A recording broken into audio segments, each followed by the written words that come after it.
We've all been sold this story, right? That getting older means, well, falling apart, getting weaker, stiffer, losing your independence. But what if I told you that's just not true? In fact, it's a flat out myth.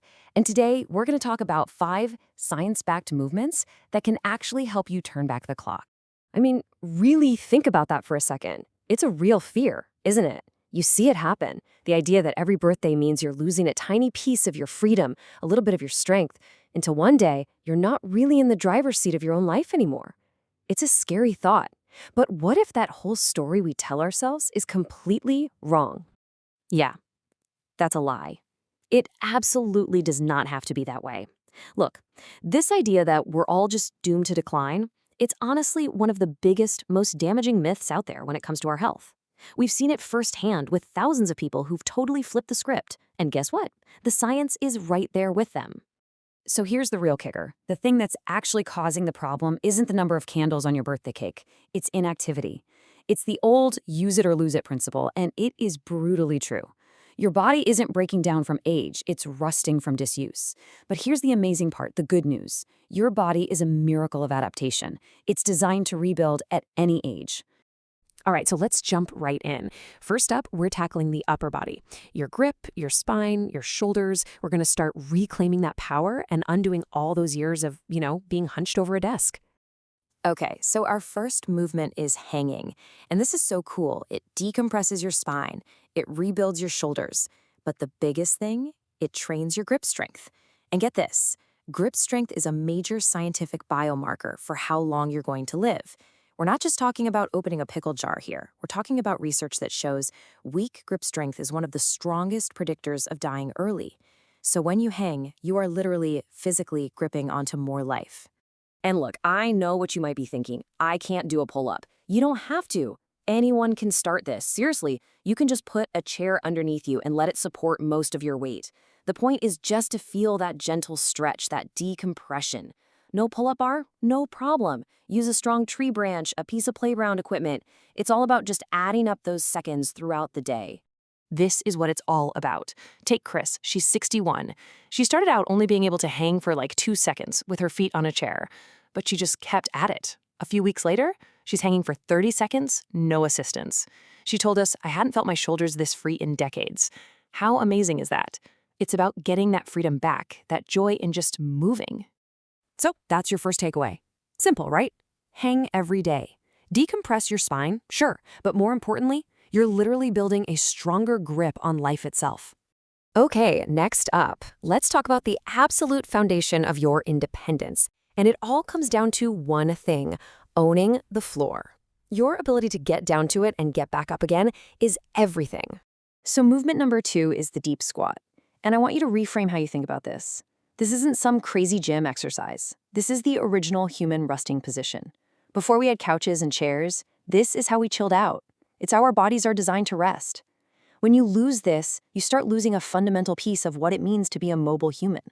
And please, don't panic if you try this and feel like you're going to fall over. Almost nobody can do it perfectly at first, so just cheat. Grab onto a doorknob, a countertop, put a couple of books into your heels to make it easier. The whole goal is just to spend a little time down there each day, reminding your body what this feels like. So, why am I making such a big deal about this? Well, check this out. There's a famous study, and the results are honestly shocking. It basically tested how well people could sit down on the floor and then get back up.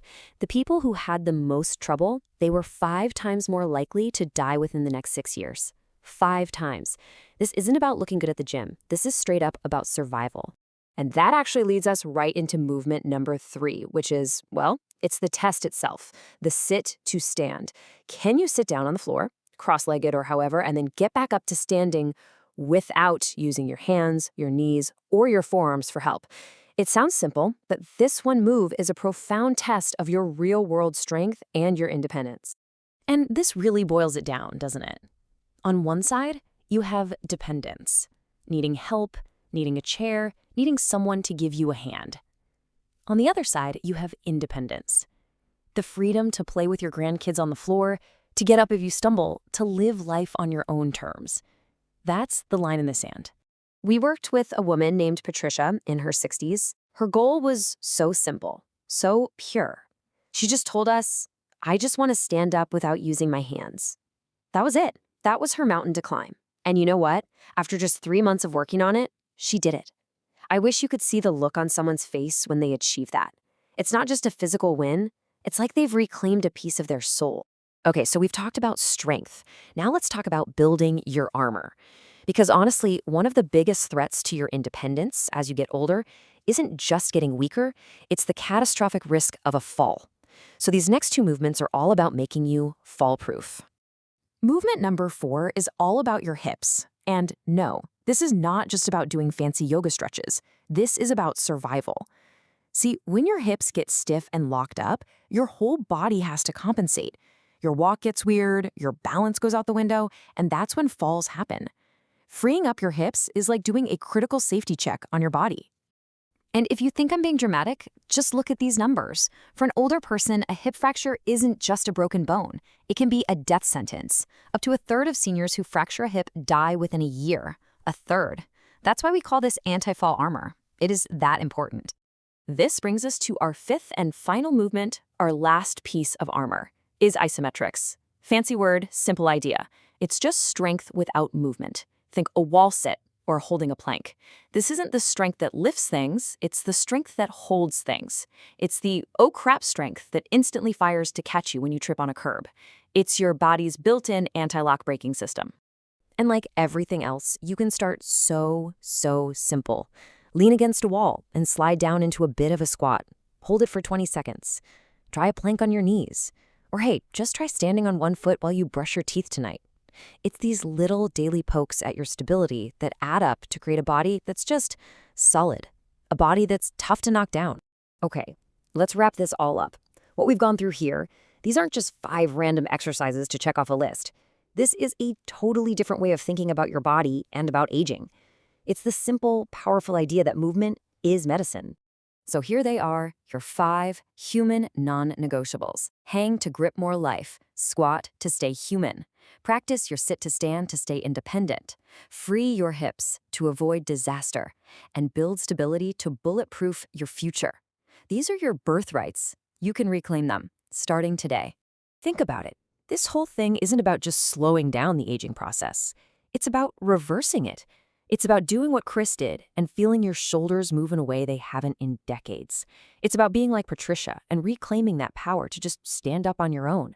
It's about becoming stronger and more capable this year than you were last year.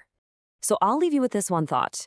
The person you're going to be in 10 or 20 years, that person is watching you right now. They're hoping you make a good choice because the body they're going to inherit is being built by what you do or don't do today. It's never, ever too late to start. So the only real question is, what will you start today?